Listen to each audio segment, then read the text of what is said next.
I'm just going to finish saying what I was when the camera clicked off at the end of the last video. I said that Poppy's coat is actually a lovely cinnamon color. It's actually almost the color of the rust part of the cat tree. It's a reddish tan, a very warm tan. The cat that you're looking at now is Girly Girl, and she's taking her place on the camera. She's a very lovely cat, and she would have been a wonderful therapy cat. As I've mentioned before, she lived with a friend of mine until that friend went into a nursing home terminally. But Girly is an extremely friendly cat. She doesn't always have tolerance for other cats. Once in a while she'll smack them. But that's only if she's feeling a little bit jealous and she's getting a lot of petting and loving from me, and they get a little bit too close and invade her territory. At least that's how she sees it. She happens to be an absolutely wonderful cat. Now, I've spoken about therapy cats before. Therapy cats are very special cats. They're cats that I could take into any medically related facility and do what I ask them to do. But often they use their own instincts to do what they know they're supposed to do without any direction whatsoever from me. The cats that I would take into nursing homes or hospitals or long-term facilities or short-term facilities or schools or homes for challenged individuals, which I did for a number of years back in the late 80s and early 90s, when I had a small company of my own called Have Cats Will Travel, and did a National Geographic PBS special in which I had a 7-minute segment in cats caressing the tiger. My cats were trained to work with various individuals with various incapacities. We were never allowed to call them patients, by the way. They were clients or individuals. Now you can see from just looking at this beautiful girl how laid back she is and how placid, although that placidity is actually not what it appears to be.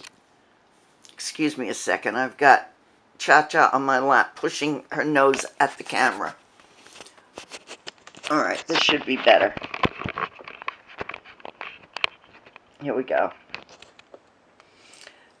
She's a thinking cat, and you can see the difference between her and Poppy, who I took pictures of a few minutes ago, whose video I'm going to post shortly. You can see the fear in Poppy. She's not comfortable being in a room full of people. She's not even comfortable in a room with me. Whereas Girly Girl is comfortable under any circumstances. See if I can get a better focus here. This camera is jamming a little bit, but at least I've found that I can adjust the fine-tuning on it so that I'm getting a slightly better, slightly sharper picture. I hope these are better than my early ones. I think they are. And I'm also talking a little bit better, aren't I? More fluent, even though I still say. But but I'm more relaxed with the camera and more relaxed with what I'm doing, which I'm sure you appreciate. I wish that Girly Girl would turn her face toward me because it's in shadow and there's nothing I can do about that. She's a champagne, not a cinnamon. She's a champagne solid. You can see that she doesn't have dark points. She's one color all over, except that her face is a little bit darker than the rest of her. Hey, girl. Girly Girl. That's my Girly Girl. What a good girl you are. You see how relaxed she is? Nothing's bothering her. She's giving me squinty eyes. Squinty eyes means love. She's sending me a message. She's not at all nervous, and if I took her into a nursing home or a facility where there are a lot of people that need to be serviced, she wouldn't blink an eye. Well, she would blink an eye. She would do squinty eyes. But she wouldn't be at all tense, which is one of the best qualities of a therapy cat. Now, when I talk about therapy cats, I'm not talking about visiting cats. There's a difference.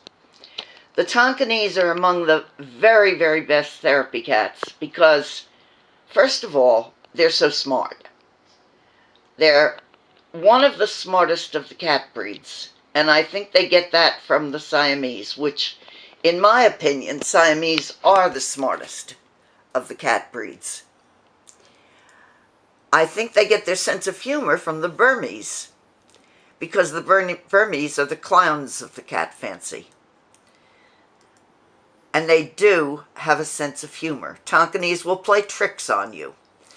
One of their favorite stunts is to get up in a high cabinet or on the top of a door, believe it or not, and tap you on the head as you walk by. I once had two Tonkinese that emptied a cabinet of wine glasses, or almost, before I caught them. It was in my kitchen in the house in Port Jefferson, and luckily there was a rug on the floor, because one of the boys got up into the cabinet where my wine glasses were hanging upside down from hooks, or I should say slots, and the other one was sitting on the floor. And what was happening was that the one in the cabinet was lifting the glasses off between two of his fingers. I definitely call them fingers. And I think that Tonkinese have opposable thumbs, even though that's not according to a definition of an opposable thumb. In any event, this cat was lifting each cup out of its leverage, its slot, and very carefully dropping it down to his brother on the floor, who would catch it if he could, and then put it on the floor, push it aside, and wait for the next glass to drop from heaven. They were having the most wonderful time. Thanks to the carpet, none of the glasses broke. And sometimes the one on the floor caught the glass, and sometimes it didn't. Not once did he get boinked on the head. That's how good his brother's aim was. Although it might have been that he was actually trying to do that. Anyway, to get back to therapy cats, they have to have very good dispositions. They have to be very good in crowds. They have to be very good with individuals. And they have to know exactly what to do. I worked with people who were both physically, emotionally, and mentally challenged. I worked with autistic people. I worked with people who had strokes, or who had a childhood disease that left them severely, critically challenged in many respects.